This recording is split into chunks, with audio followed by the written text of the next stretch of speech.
5 ans après son transfèrement à la CPI, Charles Blé Goudet pourrait bénéficier de la liberté provisoire à défaut de l'acquittement, une mesure que n'excluent pas les avocats de celui qui a rejoint en 2014 à La Haye l'ancien président ivoirien Laurent Gbagbo. Maître Serizoku, bonjour. Bonjour madame. Le 13 décembre dernier, la CPI a mis en délibéré la demande de liberté provisoire du général de la rue, comme est surnommé à Abidjan Charles Blé Goudet. Le fait d'être dans un dossier conjoint avec Laurent Gbagbo est une aubaine pour Charles Blé Goudet, qui a toujours dit qu'il était prêt à répondre devant la justice.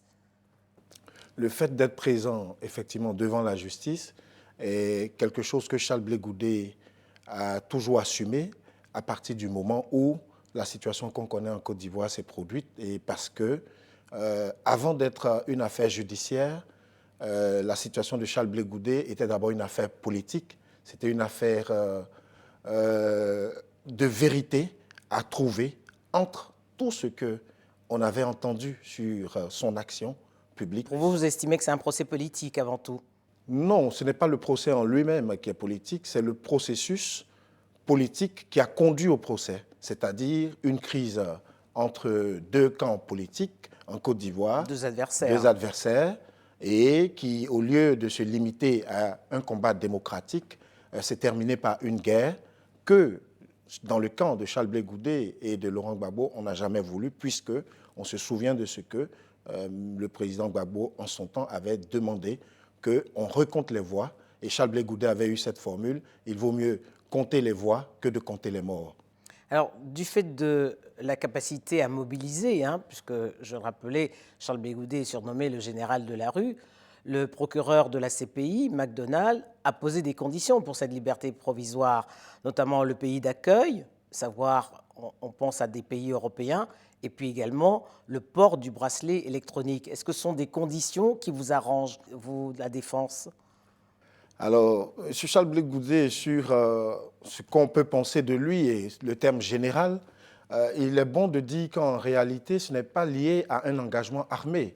Et d'ailleurs, on a eu en face de lui des adversaires qui étaient des généraux armés, alors que lui, on disait qu'il était général de la rue, mais en réalité, le terme vient des titres que les anciens secrétaires généraux de la FESI, qui était le syndicat des étudiants ivoiriens, avaient. Et donc, au lieu de dire secrétaire général, on disait général. Bref, en tout cas, nous n'établissons pas la responsabilité de Charles Blé Goudet par rapport à ce que les autres ont fait, mais par rapport à ce qu'il a fait. Ça, c'est vraiment très important, d'où son sens de la responsabilité en comparaissant devant la Cour et en respectant avec ses avocats cette Cour, en lui faisant confiance. Et au fil donc, des débats, M. Charles Blé Goudet demande effectivement à ce que son innocence soit établie définitivement et qu'il soit acquitté.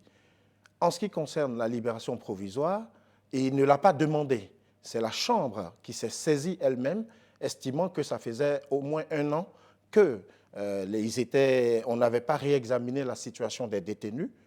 Et c'est assez d'ailleurs, marquant de ce que de plus en plus la Chambre prend ses responsabilités et veut aller, semble-t-il, vers une manifestation plus rapide de cette vérité. Et donc, on lui pose des conditions. Nous avons établi que Charles Blé Goudet n'avait aucune raison de fuir. Et où irait-il d'ailleurs? Et donc, alors, de quel pays d'accueil est-il question? Bon, le pays d'accueil, je ne peux pas... Parce que le procureur McDonald exige que ce soit des pays européens pour éviter justement le fait, pour limiter les risques de fuite de Charles Blé Goudet, selon lui. Oui, selon lui. Nous pensons que l'élément fonctionnel est l'élément le plus important, c'est-à-dire que comme le procès peut emmener à ce que Charles Blé Goudet soit présent dans le giron ou dans le périmètre de la Cour régulièrement, qu'il soit donc dans un pays voisin, cela n'est pas un problème du tout. Et quel que soit l'endroit où il sera, cela ne sera aucun problème pour Charles Blé Goudet de se soumettre aux exigences de la Cour. De la justice. Y a-t-il un effet Bemba dans ce dossier? Alors, on disait que lorsqu'on partait à la CPI, on n'en ressortait pas. Et avant l'effet Bemba, il y a eu l'effet Kenyan. avec l'abandon en race campagne un peu Kenyatta. des poursuites par le bureau du procureur. Et avant même l'effet Bemba, il y a eu l'effet d'une décision qui était assez rare, c'est-à-dire que la Chambre décide d'accorder aux détenus le droit de demander l'arrêt du procès avant terme, ce qu'on avait appelé le no case to answer, c'est-à-dire qu'il n'y avait plus aucune raison de continuer une affaire dans laquelle manifestement le procureur ne serait pas en mesure d'établir la culpabilité. Et donc, c'était déjà un tournant, et ce tournant a été donc saisi effectivement par la défense.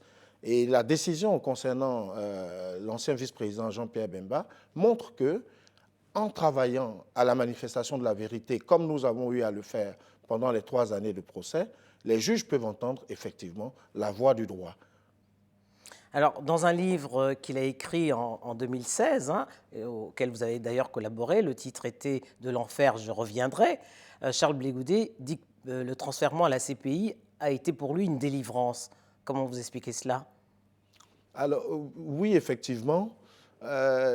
Il n'a pas souhaité, en tout cas, être transféré. Il aurait aimé être libre, mais vous savez que, consécutivement à la guerre qu'il y a avant eu... le transfèrement, il était quand même, il a séjourné en prison en Côte d'Ivoire. C'est ça, tout à fait. Et avant de séjourner en Côte d'Ivoire, il a dû s'échapper de la Côte d'Ivoire pour ne pas connaître un sort qui aurait été funeste. Et sa détention en Côte d'Ivoire a fait effectivement l'objet de beaucoup de supputations, mais c'était une détention extrêmement dure puisqu'elle était au secret dans une prison qui n'était pas régulière, avec tout ce que le pouvoir de ceux qui le gardent pouvait avoir comme manifestation non conforme à la loi et à ce que peut être un traitement humain et non dégradant.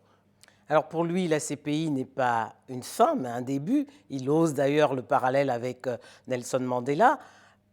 Pense-t-il encore avoir un avenir politique en Côte d'Ivoire, Charles Blé Goudet? L'engagement de Charles Blé Goudet remonte à ses jeunes années lycéennes, comme nous le racontons bien dans le livre, et à ses années universitaires. Et au cours de sa vie, il a déjà fait 8 fois la prison. C'est dit, et chaque fois, ce n'était pas des prisons de droit commun, mais des détentions d'ordre politique. C'est donc dit que l'engagement pour ses concitoyens est au cœur de sa vie et de son parcours. Par conséquent, aujourd'hui, Charles Blé Goudet est à la CPI. Il en a profité pour apprendre, et pour réfléchir, et pour également tirer les leçons de tout ce qui s'est passé. Et ce à quoi il parvient comme conclusion, c'est qu'on doit pouvoir faire la politique normalement en Côte d'Ivoire sans recours à la violence et aux armes. Et donc, le message de Charles Blé Goudet, en réalité, c'est de dire, et pour paraphraser Jean-Paul II, n'ayez pas peur. Je viens avec les mains ouvertes, sans rancune, pour qu'on puisse reconstruire ce pays sur des bases de justice et d'équité et sortir de la belligérance. Alors, son allié du temps de ses années étudiantes était Guillaume Soro, l'actuel président de l'Assemblée nationale. Quel rapport ont-ils aujourd'hui? À ma connaissance, pas de rapport particulier, mais des rapports historiquement fraternels. Ils ne sont plus dans le même camp. Politiquement, ils ne sont plus dans le même camp. Ça, ils étaient dans le même camp d'un point de vue syndical, mais au niveau syndical, chacun vient avec son idéologie, même si l'objectif était commun. Et effectivement, ils ont été opposés sur le fait que son ami et frère Guillaume Soro s'est retrouvé du côté de la rébellion et donc de la prise des armes. Je crois que c'était l'élément fondamental qui les séparait, car il estimait qu'il n'était pas nécessaire de recourir aux armes pour régler. Mais aujourd'hui, tous les deux parlent de réconciliation. C'est un juste retour des choses et c'est la preuve que Charles Blé Goudet avait déjà pris de l'avance dès le début, puisque c'est lui qui a embouché les trompettes de la réconciliation en son temps pour permettre aux anciens rebelles d'être réintégrés dans la République. Il a joué un rôle de facilitateur pour les accords de Ouagadougou, qui ont permis à M. Soro Guillaume d'être Premier ministre nommé par M. Gbagbo. Il a aidé par son entre-gens à ce que les ex-chefs rebelles puissent circuler et en tout cas revenir dans la partie sud, et en nouant avec eux vraiment des relations d'amitié, en les faisant visiter sa région et d'autres régions de la Côte d'Ivoire et en allant les visiter à travers ce qu'on appelait la caravane de la paix. Donc Charles Blé Goudé était déjà sur cette posture et il se réjouit énormément que M. Soro le rejoigne sur ce terrain et il espère que M. Soro ne sera pas le seul parce qu'actuellement, le message qu'il m'a confié récemment, c'est qu'il avait une grande peur par rapport justement à la perspective de 2020 avec aujourd'hui l'affrontement entre les anciens alliés du RHDP, donc M. Soro et Bédié d'un côté et M. Ouattara de l'autre. Et il nourrit réellement des craintes que cette situation ne conduise à de nouvelles violences et donc espère que tout le monde va se mettre en ligne pour la réconciliation et la paix à travers un débat national auquel il appelle inclusif pour toutes les parties. L'Union africaine, Seri Zoku, soutient le retrait de ses États membres de la CPI, accusés de s'acharner sur les pays africains. Si ce retrait collectif intervenait, pensez-vous qu'il signerait la mort de la CPI? Il est certain que ce qui est en jeu aujourd'hui, avec le parcours de la CPI ces dernières années, c'est d'abord l'idée noble qui présidait à sa création, qui est la notion d'une justice qui pourrait être rendue de façon égale, quel que soit l'endroit où les crimes se sont créés. Mais le déroulement, effectivement, de certaines procédures antérieures, en tout cas à la nôtre, ont emmené des États à réagir en se sentant quelque peu floués, en estimant que la CPI aurait une vision biaisée dirigée vers les Africains. Pour notre part, en tant qu'avocats, malgré les préventions que nous pouvions avoir, nous avons estimé qu'il valait mieux, justement, comparaître devant la Cour pour que la vérité puisse s'exprimer et que, à partir de ce moment, la responsabilité pèserait sur les juges de dire la vérité et la justice.